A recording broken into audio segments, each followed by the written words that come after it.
যাচ্ছে। এই মুহূর্তে রয়েছে সিএমপি মেট্রোপলিটন পুলিশ কমিশনার কার্যালয়ে।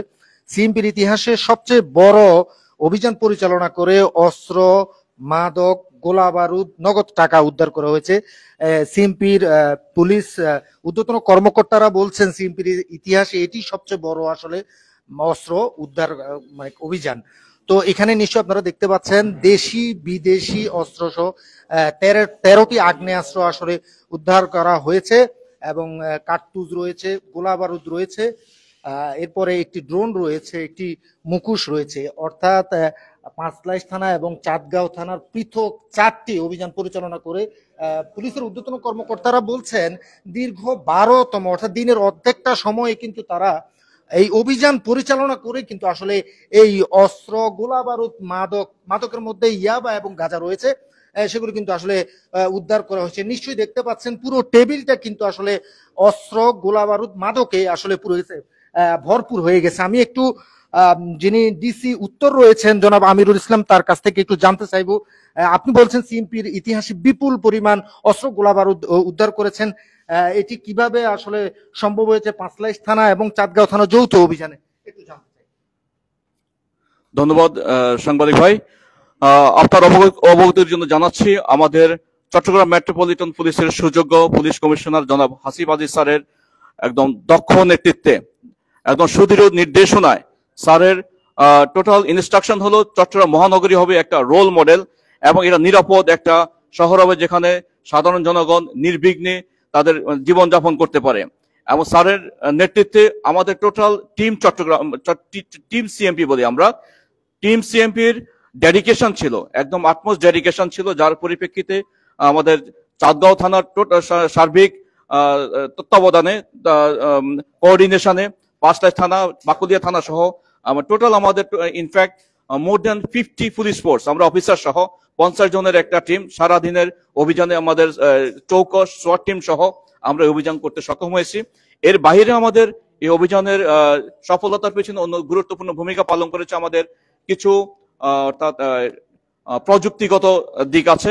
তারপর আমাদের গোয়েন্দা নজরদারি ছিল, অত্যন্ত দীর্ঘদিনের গোয়েন্দা নজরদারিতে থাকার কারণে আমরা এটা একটা ডিপ অর্থাৎ হাব মানে অস্ত্রের একটা ডিপো বলা যায়, সন্ত্রাসী যারা ব্যবহার করে আসছে দীর্ঘদিন ধরে, যারা এই শহরকে এক ধরনের অযোগ্য বসবাসের অযোগ্য মানে করার চেষ্টা করেছে, বিভিন্ন হত্যা, মাদকের সাথে তারা দীর্ঘদিন থেকে জড়িত ছিল, সন্ত্রাসী কার্যক্রম করে আসতেছিল। আমাদের ডিটারমিনেশন ছিল, আমরা সংকল্পবদ্ধ ছিলাম তাদেরকে আমরা আইনের আওতায় নিয়ে আসবো এবং আমরা সেটা সফল করতে সক্ষম হয়েছি।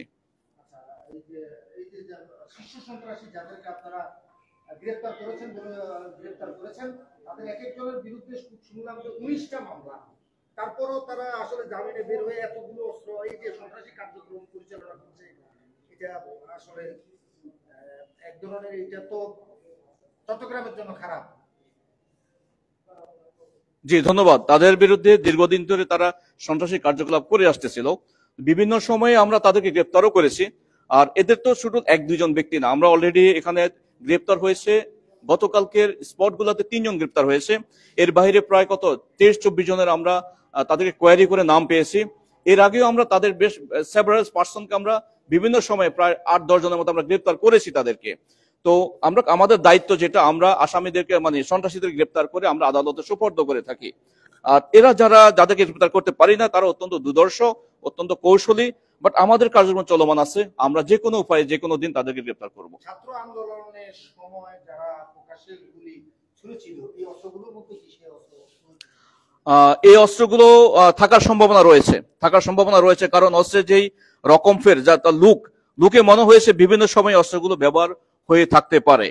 আর আমরা যে আসামিদেরকে আমরা টার্গেট করেছি তারা বিভিন্ন সময়ে এই ছাত্র আন্দোলন বিরোধী, গণতন্ত্রকামী ছাত্র আন্দোলন বিরোধী, তাদেরকে বিভিন্ন আওয়ামী লীগের বিভিন্ন মিছিল মিটিং এ তাদেরকে আমরা তাদের ডিজিটাল ফটোগ্রাফ আমরা পেয়েছি।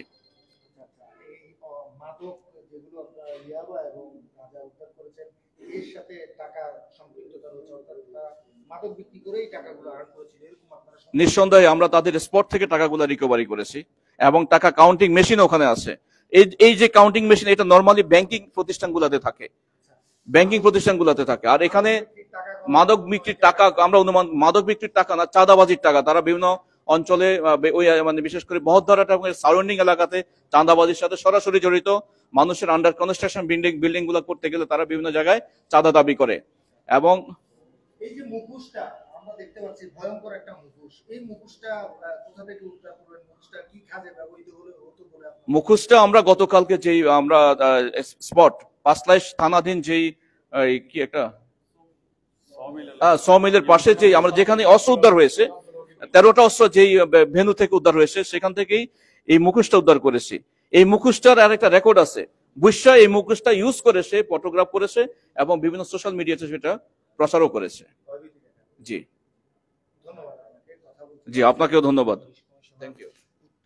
জনাব আমিরুল ইসলামের সাথে তিনি বলেছেন যে আসলে 12 ঘন্টা শ্বাসরুদ্ধ করে অভিযান পরিচালনা করে তারা 4টি পৃথক অভিযানের মধ্য দিয়ে অস্ত্র, গোলা বারুদ উদ্ধার করেছে। কিছুক্ষণ আগে কিন্তু প্রেস ব্রিফিং করেছে চট্টগ্রাম মেট্রোপলিটন পুলিশ কমিশনার কার্যালয়ে। আমরা দেখানোর চেষ্টা করেছিলাম আপনাদেরকে প্রায় 27 থেকে 28 প্রকারের মাদক, অস্ত্র, গোলা বারুদ, টাকা গোনার মেশিন, মুখোশ, ড্রোন, পটকা, নগদ টাকা সহ অন্যান্য যন্ত্রপাতি কিন্তু তারা আচ্ছা হ্যামার, রেঞ্জ, ড্রিল মেশিন সহ চুরি, ডাকাতি এবং দস্যুতার কাজে যে জিনিসগুলো মূলত ব্যবহার করা হয় সেই জিনিসগুলো সহ মাদক, গাঁজা, অস্ত্র, বিভিন্ন অস্ত্রের মধ্যে দেশি বিদেশি অস্ত্র রয়েছে, গোলা বারুদ রয়েছে। তো দর্শক, এই ছিল আসলে চট্টগ্রাম মেট্রোপলিটন পুলিশের সবচেয়ে বড় অভিযান পরিচালনা করে যে অস্ত্র এবং মাদক উদ্ধার করেছে তা থেকে আমার কাছে সবশেষ।